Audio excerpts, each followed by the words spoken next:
ವೀಕ್ಷಕರೇ ನಮಸ್ಕಾರ. ನಾನು ನಿಮ್ಮ ನಾಗರಾಜ್ ಚೋಳೂರು, ಪ್ರಖ್ಯಾತ ಜ್ಯೋತಿಷಿ, ವಾಸ್ತು ಹಾಗೂ ಸಂಖ್ಯಾಶಾಸ್ತ್ರಜ್ಞರು ಮಾತನಾಡ್ತಾ ಇರ್ತಕ್ಕಂಥದ್ದು.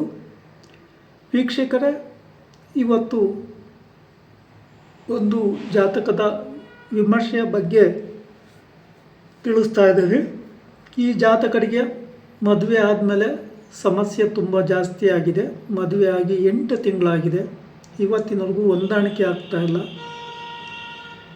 ಈ ಕುಟುಂಬದವರಿಗೆ 7 ವರ್ಷಗಳ ಹಿಂದೆಯೇ ಜಾತಕ ಮಾಡಿಕೊಟ್ಟಿದ್ದೆ. ಆ ಜಾತಕವನ್ನು ಇವರು ನೋಡಲಿಲ್ಲ.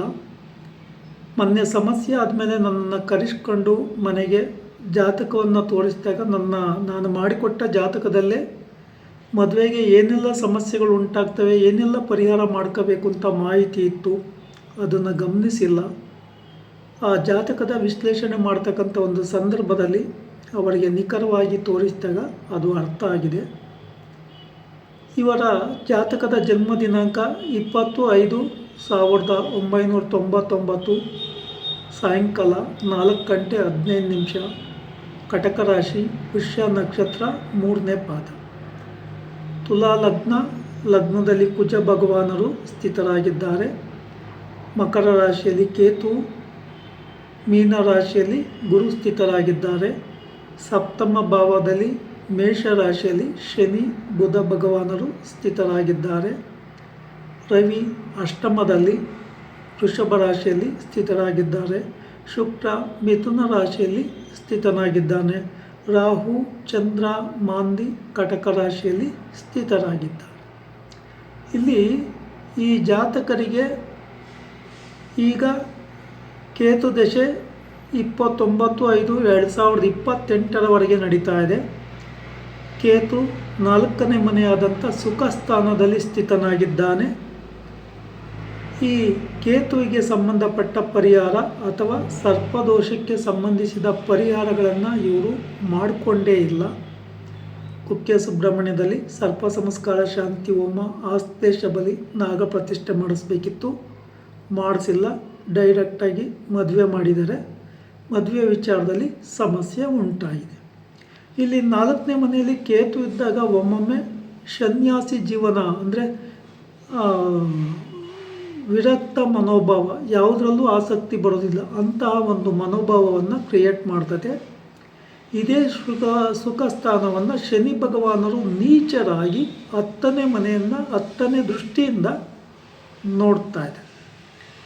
10ನೇ ದೃಷ್ಟಿ ಸುಖ ಸ್ಥಾನ, ಅದೇ 4ನೇ ಮನೆ ಆಗೋದ್ರಿಂದ ಶನಿ ಕೇತು ಪಾಪಗ್ರಹಗಳ ದೃಷ್ಟಿಯಿಂದ ಈ ಮದುವೆ ಆದಮೇಲೆ ಆ ಹುಡುಗಿ ಇವ್ರ ಮಾತನ್ನು ಕೇಳ್ತಾ ಇಲ್ಲ. ಆ ಹುಡುಗಿಯ ನಿರ್ಧಾರ ಮತ್ತು ಆ ಹುಡುಗಿನ ಮನಸ್ಸಿನ ಪ್ರಕಾರ ಅವರು ನಡ್ಕೊತಾ ಇದ್ದಾರೆ. ಹೊಂದಾಣಿಕೆನೇ ಬರ್ತಾ ಇದೆ.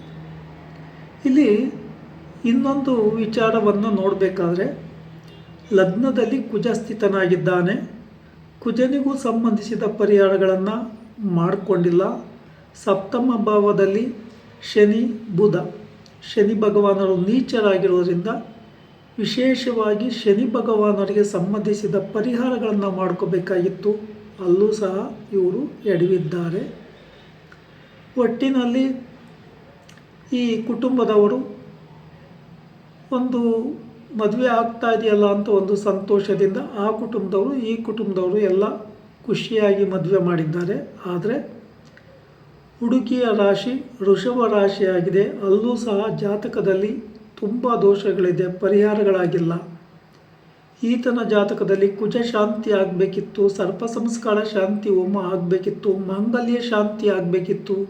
ಸಪ್ತಮದಲ್ಲಿ ಶನಿ ಭಗವಾನರಿಗೆ ಸಂಬಂಧಪಟ್ಟ ಪರಿಹಾರಗಳನ್ನು ಮಾಡ್ಕೋಬೇಕಿತ್ತು.